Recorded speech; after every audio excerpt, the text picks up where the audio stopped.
મારી નાખ્યા હતા અને પછી એને પૂછ્યું તું બોલું તમારે કાંઈ કાંઈ છે તેથી કાંઈ નહોતું, કારખાના નહોતા, કાંઈ નહોતું. અને પછી બધું દીધું ને એવું બધું દીધું. એટલે આ પીને મેં આવવાનો ટાઈમ ન મળે એટલું દીધું. અને અમે તો કહી છીએ કે કેવું આપણને મહારાજે પીરસ્યું છે. અમે હવે ક્યાં ક્યાં જાવ ને તો મને ખબર પડે કે હા ગુરુ મારે ઘેરે પધાર્યા સાહિલ ગાયને મોટો કેવો સંતને બેસી ગયો. પણ એમે ન કીધું ગુરુ ક્યાં ઘેરે આવે, આ ગુરુ કોણ છે ને ક્યાં આવે તો આ ભંજવાર થાય. કાંઈ નંબરે એક પદ ગાય બેસી જાય. અને આપણે તો કેટલું દીધું, લગભગ મને એમ છે 40-50 વર્ષ લગી તો એને પીરસ્યું છે આપણે.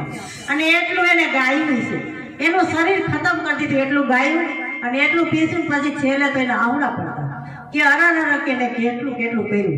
અને એક રેણીમાં આવ્યું આમ બધાને હગાવાના રેણી કહીશું આપણો હગા કહે છે ને આજે આવવાનું છો તમારે ના, આજ ગમે એમ થાય કે જમવા આવવાનું તો જાય. આ સંતો એમ કે ના જવાનું તો કે મારે તો આજ કામ છે બાપુ, કાલ આવું તો એટલે કાલ વાળાનું કામ નથી. આ તો જે બોલ પડ્યો ને ખડા થયા એનું આ કામ છે.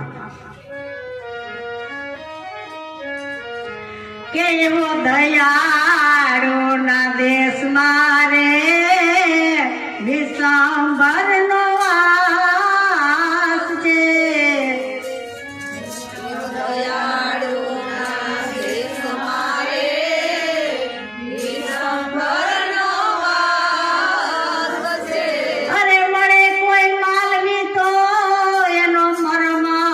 જાય રે એવા દયાળુ ના દેશ મારે વિશ્વંભર નો વાસ છે.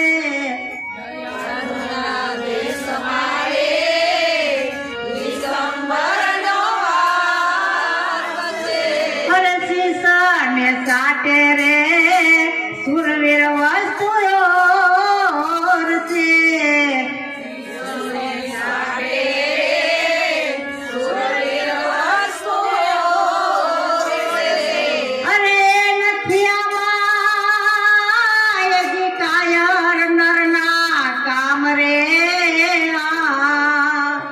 એવા દયાળુ ના દેશ મારે વિશ્વંભર નો વાસ છે.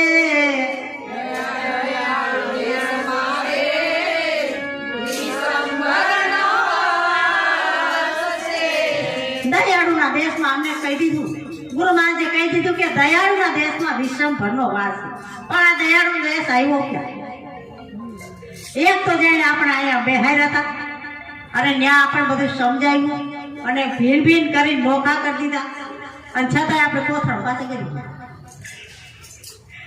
કોને કીધું તું તેવા બોલો તમારી માથે મોત છે તોય આપણે ના પાડી અને હવે કાંઈક થાય તો ચિત્ર પાડી. દયાળુના દેશમાં કે વિશ્વંભરનો વાસ છે, જ્યાં દયાળુ જ્યાં પરમાત્મા જ્યાં કાયમી માટે રહેતો હોય ને ત્યાં વિશ્વંભરનો વાસ. અહીંયા તો આપણે છણ ભંગું છે, અહીં કાયમી રહેવાના નથી. અહીંયા કાયમીના ધામા નથી, કાયમીના અહીં ઉતારા ગમે તેથી ભરવા પડશે, ગમે તેથી આ છોડવું પડશે. આ માનવ દેહ ઘર છે એ છોડવું જ પડશે. આપણે જેમ આ બંગલામાંથી અહીંથી ઘણા અહીંથી રહેવા ગયા, આમ ઘણા બંગલામાં રહેવા ગયા ઝૂંપડા મેલી, તો એમ આ એક છોડવું જ પડશે. પરિવર્તન છે. અહીંયાથી આવડા લતામાંથી બોલા લતામાં ગયા એમ આ એક પરિવર્તન થાય. અહીંથી જવાનું પછી ક્યાં જાય નક્કી નથી, ઝાડેથી પાંદડું થયું પછી કેમનું જાય નક્કી નથી, અને ક્યાં જાય ને શું ગતિ થાય નક્કી નથી. એમ આ પાંદડું પછી આ પાંદડું પડ્યું રહે અને પંખીડું ઉડી જાય. પંખીડું આવ્યું રામ એક ઝાડને, આ ઝાડને આવ્યું છે ત્યાં જાણી લેજો, નકર આ પંખીડાને જાતા કઈ વાત નહીં લાગે. અરે મળે કોઈ માલમી તો કે એના ભ્રમ સમજાય. માલમી મળે એટલે ગુરુ મહારાજ મળે ને તો એ ભ્રમ સમજાવે, એનો આપણનો શું ભ્રમ છે.